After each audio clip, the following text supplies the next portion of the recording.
Hello friends, welcome back to tasty food with Vidya channel. இன்றைக்கி நம்ம சேனலில் பார்க்க போகிற ரெசிபி உருளைக்கிழங்கு குழம்பு. இந்த உருளைக்கிழங்கு குழம்பு சாதத்துக்கு மட்டும் இல்லைங்க, எந்த டிஷ்ஷோடு சேர்த்து சாப்பிட்டாலும் ரொம்பவே அருமையாக இருக்கும். இந்த உருளைக்கிழங்கு குழம்பு பார்க்குறதுக்கு முன்னாடி டேஸ்டி ஃபுட் வித் வித்யா சேனலை சப்ஸ்கிரைப் பண்ணாதவங்க சப்ஸ்கிரைப் பண்ணிவிட்டு பெல் ஐக்கானை கிளிக் பண்ண மறக்காதீங்க. வாங்க இந்த குழம்பு எப்படி பண்ணலான்னு பார்க்கலாம். இந்த குழம்பு பண்ணுறதுக்கு ஒரு பேனில் 2 டீஸ்பூன் நெய், 1 டீஸ்பூன் எண்ணெய் சேர்த்து எண்ணெய் சூடானதும் 1/2 டீஸ்பூன் சீரகம், 1/4 டீஸ்பூன் சோம்பு, 1 கிராம்பு, ஒரு சின்ன துண்டு பட்டை, 1 ஏலக்காய், இதெல்லாம் சேர்த்து ஒரு 10 செகண்டு அப்படியே எண்ணெயில் வறுத்துக்கலாம். இதோட கட் பண்ணி வச்ச பெரிய வெங்காயம் 1 கப் சேர்த்திக்கலாம். வெங்காயம் நல்லா வதங்கி அதோட கலர் டிரான்ஸ்பரண்ட் ஆகிற வரைக்கும் நல்லா வதக்கிக்கலாம்.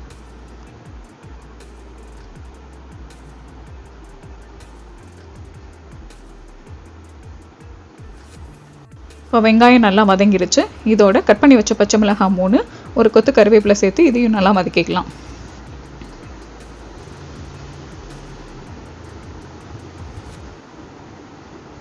ஒரு டீஸ்பூன் இஞ்சி பூண்டு விழுது சேர்த்து இஞ்சி பூண்டு விழுதோட பச்சை ஸ்மெல் போகிற வரைக்கும் நல்லா வதக்கிக்கலாம்.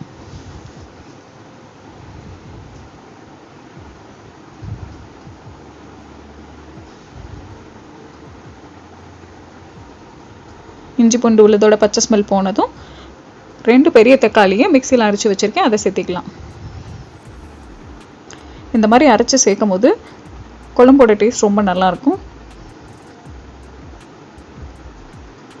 தக்காளியோட பச்சை ஸ்மெல் போய் எண்ணெய் பிரிஞ்சு வர வரைக்கும் தக்காளி நல்லா வதக்கிக்கலாம். எண்ணெய் நல்லா பிரிஞ்சு வந்துருச்சு. இந்த ஸ்டேஜில் குழம்புக்கு தேவையான மசாலாலாம் சேர்த்திக்கலாம். 1/4 டீஸ்பூன் மஞ்சள் தூள், 1 டீஸ்பூன் மிளகாய் தூள், 1/4 டீஸ்பூன் சீரகத்தூள், 1/4 டீஸ்பூன் கரம் மசாலா, 1 டீஸ்பூன் மல்லித்தூள், 1/2 teaspoon Kashmiri chilli powder. Kashmiri chilli powder கலருக்காக தான், இதில் காரம் பெருசாக இருக்காது. இது இல்லைன்னா அதை ஸ்கிப் பண்ணிக்கலாம். மசாலாவோட பச்சை ஸ்மெல்லாம் போகிற வரைக்கும் நல்லா வதக்கிக்கலாம்.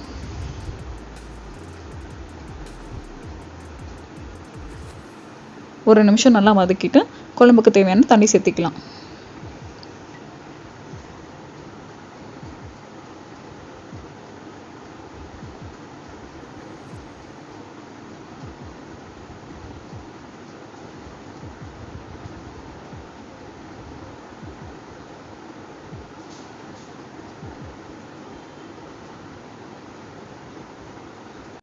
குழம்பு நல்லா கொதித்து மசாலாவோட பச்சை ஸ்மெல்லாம் போகிற வரைக்கும் வெயிட் பண்ணலாம். இதோட கொஞ்சமாக உப்பு சேர்த்து கொதிக்க விட்டுறலாம்.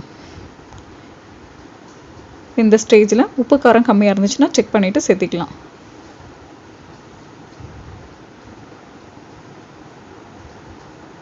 குழம்பு நல்லா கொதிச்சிருச்சு, பச்சை ஸ்மெல்லாம் போயிடுச்சு. இப்போது இந்த குழம்பு பண்ணுறதுக்கு 1/4 kg உருளைக்கிழங்கு குக்கரில் 2 விசில் விட்டு வேக வச்சுட்டு தோலை எடுத்துட்டு கட் பண்ணி வச்சு சேர்த்திருக்கேன்.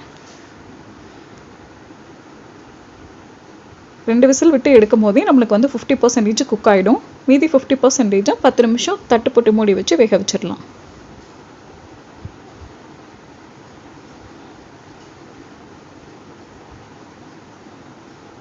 இப்போ 10 நிமிஷம் ஆயிடுச்சு. உருளைக்கிழங்கெல்லாம் நல்லா வெந்துருச்சு. இந்த ஸ்டேஜில் கொத்தமல்லி தூவி சர்வ் பண்ணிடலாம். அவ்வளோதாங்க, சூப்பரான உருளைக்கிழங்கு குழம்பு ரெடி ஆகிடுச்சு. இந்த குழம்பு சாதம், இட்லி, சப்பாத்தி, தோசை எல்லாத்துக்குமே ரொம்ப பொருத்தமாக இருக்கும். இந்த குழம்பு இதே ஸ்டைலில் ட்ரை பண்ணி பார்த்துட்டு எப்படி இருந்தது அப்படிங்கிறத என்னோட ஷேர் பண்ணுங்கள். இந்த ரெசிபி பிடிச்சிருந்தா டேஸ்டி ஃபுட் வித் வித்யா சேனலை சப்ஸ்கிரைப் பண்ணுங்கள், லைக் பண்ணுங்கள் அண்ட் ஷேர் பண்ணுங்கள். தேங்க்யூ ஃபார் வாட்சிங். Bye bye.